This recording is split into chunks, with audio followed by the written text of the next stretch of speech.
8. महाभारत हिंदी पौराणिक कथाओं का सबसे बड़ा महाकाव्य है, जिसे अलग अलग देशों में अलग नाम से जाना जाता है। जैसे इंडोनेशिया में भारत युद्ध के नाम से जाना जाता है। वहीं मैं ये भी बता दूं कि महाभारत का जो ओरिजिनल नाम है वो है जया संहिता। अब महाभारत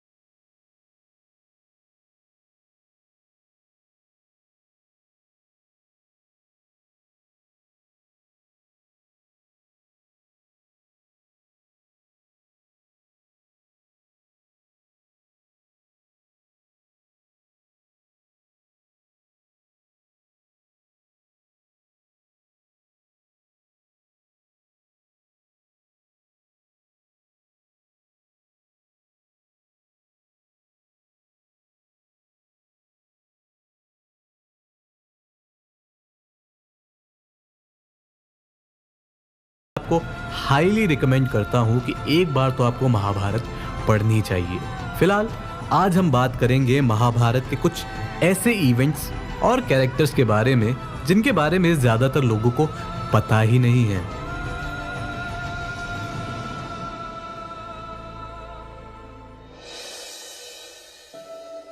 बर्बरिक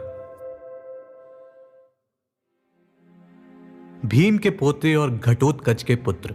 माना जाता है कि बर्बरिक घटोत्कच से भी काफी ज्यादा मायावी थे, और यह भी माना जाता है कि अर्जुन, पितामह और गुरु द्रोण जैसे महारथी भी उन्हें एक साथ मिलकर नहीं हरा सकते थे। कहा जाता है कि जब श्री कृष्ण ने हर एक महारथी से पूछा कि आप कितने दिन में यह युद्ध समाप्त कर सकते हो, तो भीष्म पितामह ने कहा उन्हें 20 दिन लगेंगे। गुरु द्रोणाचार्य ने कहा उन्हें 25 दिन लगेंगे। कर्ण ने कहा 24 दिन लगेंगे और अर्जुन ने कहा 28 दिन लगेंगे। वहीं बर्बरिक का जवाब आया 1 मिनट लगेगा, यानी 1 क्षण लगेगा। यह सुनकर कृष्ण चौंक जाते हैं कि भैया एक बंदा जिसके पास सिर्फ 3 एरोज हैं वो 1 क्षण में इस युद्ध को समाप्त करने की बात कर रहा है। जिसके बाद बर्बरिक बताता है उन्हें इन 3 एरोज के बारे में, जिसमें पहला एरो उन सभी ऑब्जेक्ट्स को टारगेट करेगा जिन्हें बर्बरिक मारना चाहता है। दूसरा एरो उन सभी ऑब्जेक्ट्स को टारगेट करेगा जिन्हें बर्बरिक बचाना चाहता है, और तीसरा एरो उन सभी टारगेट्स को मार डालेगा जिन्हें फर्स्ट एरो ने मार्क किया है। जिसके बाद श्री कृष्ण पूछते हैं बर्बरिक से कि भैया तुम युद्ध में आ तो गए हो, लेकिन तुम लड़ोगे किसकी तरफ से? जिसके बाद बर्बरिक कहता है कि मैं अपनी माँ को वादा करके आया हूं कि मैं निर्बल पक्ष की तरफ से लड़ूंगा, यानी कमजोर पक्ष की तरफ से। श्री कृष्ण को मालूम था कि अगर बर्बरिक ऐसा करेगा तो युद्ध में कोई भी नहीं बचेगा। इसलिए अगले दिन श्री कृष्ण बर्बरिक के पास एक ब्राह्मण के रूप में जाते हैं और उनसे दान मांगते हैं। बर्बरिक उनसे पूछता है कि हे ब्राह्मण, आपको क्या चाहिए दान में? श्री कृष्ण कहते हैं कि मुझे तुम्हारा सर चाहिए। जिसे सुनकर बर्बरिक को पता चल जाता है कि ये ब्राह्मण और कोई नहीं बल्कि श्री कृष्ण है। वे श्री कृष्ण से पूछता है कि उसके साथ उन्होंने ऐसा क्यों किया। जिसके बाद श्री कृष्ण कहते हैं कि युद्ध से पहले युद्ध के सबसे वीर इंसान की बलि देनी चाहिए, और कृष्ण की नजरों में वे यानी बर्बरिक सबसे शक्तिशाली और वीर थे। बर्बरिक खुश हो जाते हैं और मान जाते हैं, लेकिन कृष्ण के आगे एक रिक्वेस्ट रखते हैं। कहते हैं कि उन्हें पता है कि महाभारत जैसा युद्ध ना तो कभी लड़ा गया था और ना ही आने वाले समय में कभी लड़ा जाएगा, इसलिए मैं इस युद्ध को देखना चाहता हूँ। जिसके बाद श्री कृष्ण बर्बरिक के सर को एक बड़े से पहाड़ की चोटी पर रख देते हैं, जिससे वो पूरा महाभारत का युद्ध देख सके। जब युद्ध खत्म होता है तो पांडव बर्बरिक के पास आते हैं और पूछते हैं कि इस युद्ध में सबसे बेहतरीन युद्ध किसने किया। बर्बरिक हंसते हंसते कहता है कि मुझे इस युद्ध में केवल श्री कृष्ण दिखे, और कहा मुझे केवल श्री कृष्ण का सुदर्शन घूमता हुआ दिखा पूरे कुरुक्षेत्र में।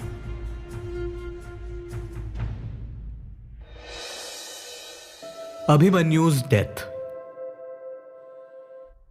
जैसा कि हमें पता है, अभिमन्यु अर्जुन का वीर बेटा जो बिना कुछ सोचे समझे चक्रव्यूह में घुस गया था, लेकिन कभी बाहर नहीं आ पाया।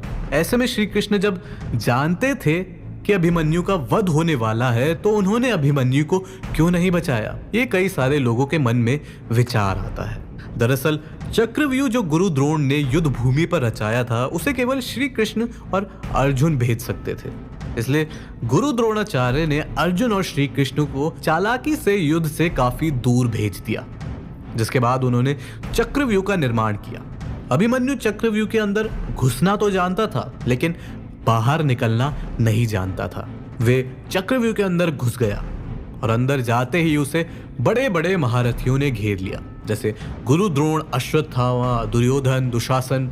इसके बाद उसे चक्रव्यूह के अंदर ही छल से मार दिया गया। अब सवाल उठता है, जब श्री कृष्ण को पता था कि अभिमन्यु के साथ अधर्म हो रहा है, उसका वध किया जा रहा है, तो उन्होंने उसकी जान क्यों नहीं बचाई? दरअसल श्री कृष्ण देख रहे थे कि अर्जुन ये युद्ध पूरी पावर और रेज के साथ नहीं लड़ रहा है, और लड़ता भी कैसे जब सामने वाले ही उसके रिश्तेदार और सगे संबंधी है। इसलिए भगवान श्री कृष्ण का मानना था कि अभिमन्यु का वध होना जरूरी है, जिसके बाद अर्जुन अपनी फुल पावर और रेज के साथ लड़ता है। वो कहते हैं ना, रक्त की बहती गंगा में शत्रु की नाव डुबानी थी, 9 माह में सीखी विद्या, 16 साल जवानी थी।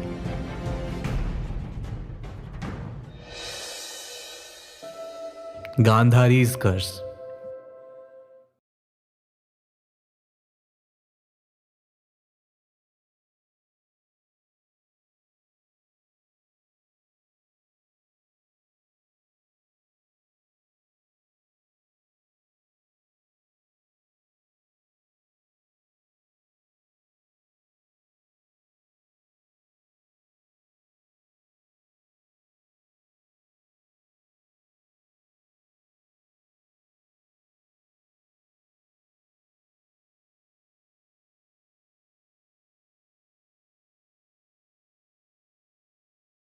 मर पड़ेंगे और पूरी द्वारका नगरी समंदर में डूब जाएगी। जिसके बाद होता भी यही है, सभी यादवों में जंग छिड़ जाती है और द्वारका नगरी नदी में डूब जाती है।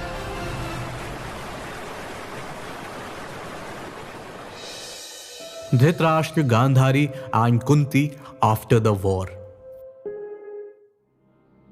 हमें यह तो पता चल जाता है कि युद्ध के बाद युधिष्ठिर राजा बन जाते हैं, लेकिन इसके बारे में कभी कोई चर्चा नहीं करता कि धृतराष्ट्र, गांधारी और माता कुंती का क्या होता है। मैं बता दूं कि दरअसल वो 15 सालों तक पांडवों के साथ रहते हैं, जिसके बाद धृतराष्ट्र अपनी बची कुची जिंदगी वन में बिताने का तय करता है। उसके साथ माता कुंती, गांधारी, संजय और विदुर भी वन में रहने का तय करते हैं और सभी साथ में वन की ओर चले जाते हैं। कुछ सालों बाद विदुर की मौत हो जाती है, जिसके बाद सभी पांडव श्री कृष्ण और द्रौपदी अपनी माता ताश्री और माता गांधारी से मिलने आते हैं, जहां पर वेद व्यास जी भी होते हैं। तब अचानक ही धृतराष्ट्र के मन में अपने पुत्रों को देखने की चाह जागती है, जिसके बाद श्री कृष्ण उनसे कहते हैं कि आप अपने पुत्र को देख तो नहीं पाएंगे, लेकिन वेद व्यास की मदद से आप अपने पुत्रों की स्वर्ग में एक झलक जरूर देख पाएंगे। जिसके बाद वेद व्यास जी वहां पर सभी लोगों को दिव्य दृष्टि प्रदान करते हैं। रात के समय वो सब गंगा तट के किनारे खड़े हो जाते हैं और देखते हैं कि सभी मरे हुए योद्धाओं की आत्मा उस पानी से बाहर निकल रही है। सब बहुत खुश हैं, किसी के अंदर भी कोई गिला शिकवा नहीं है, जिसे देखकर गांधारी और धृतराष्ट्र को काफी ज्यादा सुकून मिलता है। ये महाभारत का एक ऐसा पार्ट है जिसके बारे में शायद ही कभी कोई डिस्कशन हुआ होगा या शायद ही किसी टीवी सीरियल या फिल्म में इसे दिखाया गया हो। इसके अलावा हमें ये तो पता चल गया कि माता गांधारी, माता कुंती, धृतराष्ट्र और संजय वन की ओर चले गए थे, लेकिन उनकी मृत्यु कैसे हुई? हुआ ये था कि एक दिन संजय वन में कुछ सामान लेने के लिए चले गए और माता कुंती, गांधारी और धृतराष्ट्र अपनी कुटिया में घोर तपस्या करने लग रहे थे। जिसके बाद अचानक ही इस कुटिया में आग लग जाती है और उन सभी ने अपनी जान बचाने के अलावा उस आग में भस्म होने का निश्चय कर लिया, यानी डिसीजन ले लिया था। जब संजय वापस कुटिया की तरफ लौटा तो वो देखता है कि सब कुछ भस्म हो चुका है। वो निराश होता है और हिमालय की तरफ चल देता है और अपना बाकी जीवन सन्यासी की तरह हिमालय पर बिताता है। युधिष्ठिर का श्राप। जैसा कि आपको पता है कि कर्ण पांडवों का बड़ा भाई था, जिसे माता कुंती ने पैदा होते ही नदी में बहा दिया था। आगे चल के कर्ण कौरवों की तरफ से लड़ा था, जिसके बाद अर्जुन ने कर्ण का वध कर दिया था। अब कर्ण के वध के बाद जब सभी पांडव अपने टेंट में आए तो माता कुंती से हंसकर कहने लगे कि माता कुंती, हमने अपने सबसे बड़े शत्रु का अंत कर दिया है, अपने सबसे बड़े शत्रु को मार दिया है। माता कुंती हैरान होकर पूछती है, कौन? पांडव कहते हैं, हमने कर्ण का वध कर दिया है। जिसे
नतीजा है।